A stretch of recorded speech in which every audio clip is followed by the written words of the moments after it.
Hi, I'm Holly Mabery, and I am so glad you joined us. And with me today, hi, I'm Jan Leighton. Thanks for being with us. Absolutely. I'm so excited because Jan invited me to join her to get to do a little breakdown on the vacant land purchase contract. So we're going to talk some dirt. Yeah, you ready to get dirty? Let's do it. So Jan, you were the chairwoman during our last revision of the vacant land purchase contract. I was, and it was a great group of people. Yeah. And we did a lot of interesting stuff. Anytime you get to do a purchase contract or any kind of form with the Arizona Realtors, we dive deep and we get into the minutia and we do all the heavy lifting that helps you and I keep our business rolling going forward. And so what we wanted to do is kind of break down the contract for you. So Jan, as you look at the purchase contract, what were some things that kind of stood out in this revision that y'all did?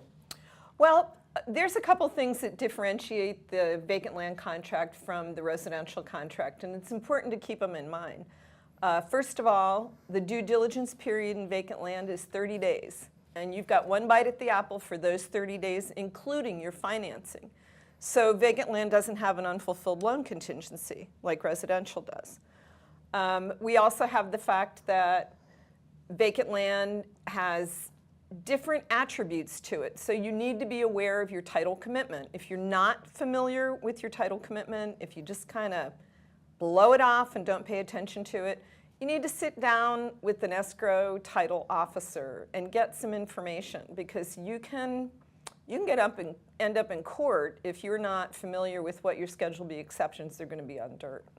Yeah, that's truly where you and I get sued, is if we don't dive deep into our the Schedule B exceptions and what's going on with that preliminary title report. It makes all the difference in the world. So given that, let's start on the first page of the contract. What do you see? What do you see, guys? Do you give this to your clients? I'd highly recommend it. Yeah, so anytime it says in big bold letters, attention buyer, this is a good thing for them to have. Now, some agents, we're meeting our clients at Starbucks or out on the property or whatever it might be to execute the contract. Make sure they're getting page 1, and this is technically page 1 of the contract, because if you give it to them, it should be stapled together. Or if you're using it through Zip Forms or another online forms management, this will come through your e-signature program. So it becomes really important. Attention buyer, read this. Do you understand? Are you copacetic with it? Mm-hmm. So as normal with the overview, you want to read the entire report. You want to look at the seller's disclosures, because sellers are going to disclose items on vacant land just like residential. You're going to read the title commitment. You certainly want to read your CC&Rs. And why would you do that with vacant land? Well, one of the big deals is if you've got a buyer that wants to build a 60 by 60 man cave, and way back in the 110th page of the CC&Rs for the subdivision, it says he can't build a man cave that big, you need to look through that information. The buyer, of course, is put on notice, but you yourself want to have knowledge, especially your buyer is going to tell you the information that they're looking for to build that custom home on that piece of land. So be aware.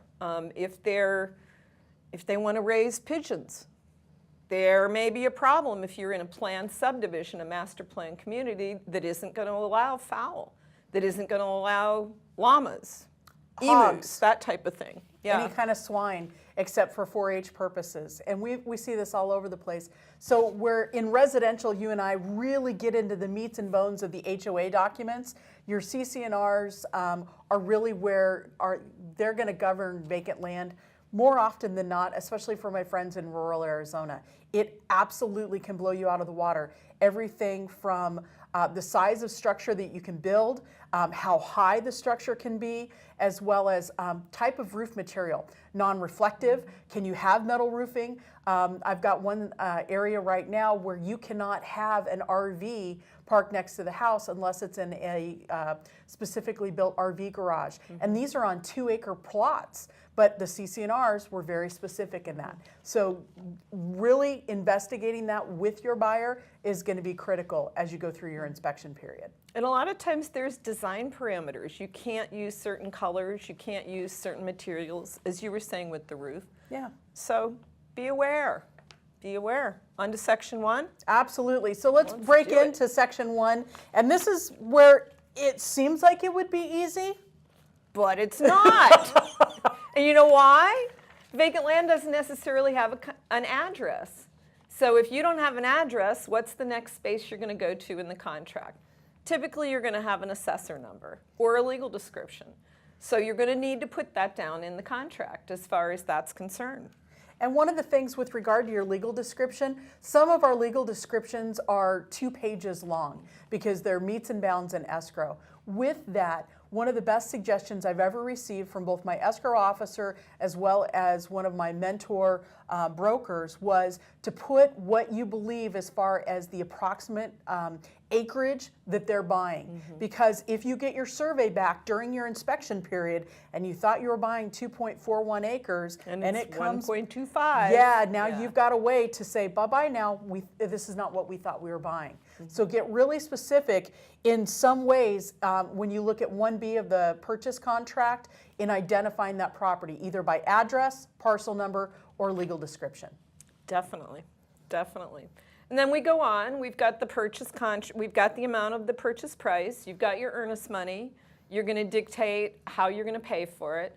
Most land is cash these days, but there are lenders that are lending on land again. There are parameters as far as that's concerned, as far as how much they're going to lend versus the value of the land. Plus, land loans don't go for 30 years. Land loans only go for 1, 3, or 5 typically.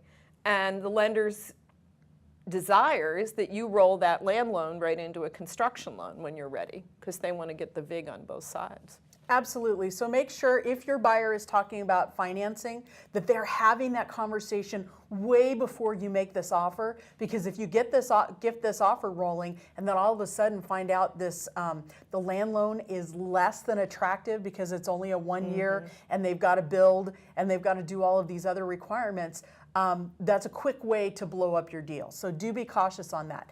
Also, we are seeing some owner carries come back.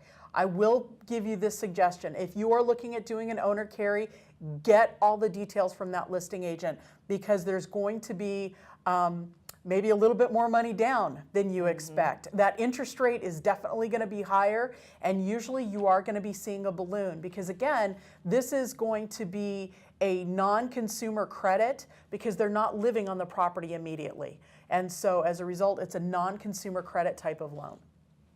That's for sure. And then we talk about incidental improvements. What's an incidental improvement? Man, it could be anything from an outhouse to a goat house To a chicken gate, house. to like this custom gate that they put in first before they built that house that they never built? The craziness goes on and on and on. And so make sure you get that in writing, make sure you're disclosing, and you inspect what you expect. And so before you put pen to paper, you know exactly what you're writing on. And then we got fixtures and personal property. The biggest thing I see as personal property in vacant land is typically equipment, tractors, that type of thing, or mare motels. Yeah. You know, that type of thing that's not attached to the land typically, but it's sitting out there and it's going to convey. So that's a personal property, not necessarily an incidental improvement. Yeah, the mare motels, any kind of panels, and those panels are expensive. Horse people don't let go of those panels quickly. So make sure you're prepared to negotiate properly. And we're not at that section yet, but good point. When you go to do that final walkthrough, you want to make sure that mare motel and those panels are still on that land right before you close escrow. Quick pro tip, always take your cell phone with you when you're showing property. You probably have it. And for those of you who don't have a smartphone, I'd invite you into this century to get one and get a phone with a camera. And so when you're out on a property and your buyer's ready to commit and make an offer, take pictures of any personal property they're wanting to include in their contract. When you go into zip forms, you actually have the ability to upload those photos and attach them to the purchase contract. More on that later in another tip. And then, of course, we go through the close of escrow, the parameters of close of escrow, and the fact that the buyer needs to deliver to the escrow company in a timely manner their cash or their loan docs to close with. Now, this is another key. Just because it's vacant land doesn't mean people still aren't watching their land. We just recently had an issue in northern Arizona where a buyer went out and pre-fenced the property and started putting their farm animals on the property prior to close of escrow. Guys, it's just like residential property. Don't give them the keys to the kingdom, and you certainly don't allow them on the land yet. Definitely. Can you spell liability? Especially with animals. Oh, I mean, absolutely. if they become injured, that's a whole ball Well, of if wax. the animals Just wait become until- injured or somebody else becomes Yeah. injured because of them, Yeah. it's a It's big crazy. liability. So do have that conversation with your buyers before, so they know what to expect with regard to close of escrow. Exactly. And then, of course, you've got the definition of possession. As we all know, possession is at recordation of deed unless otherwise agreed to. And the addenda that can go with the vacant land purchase contract. There's a number of addendas, additional clause, buyer contingency.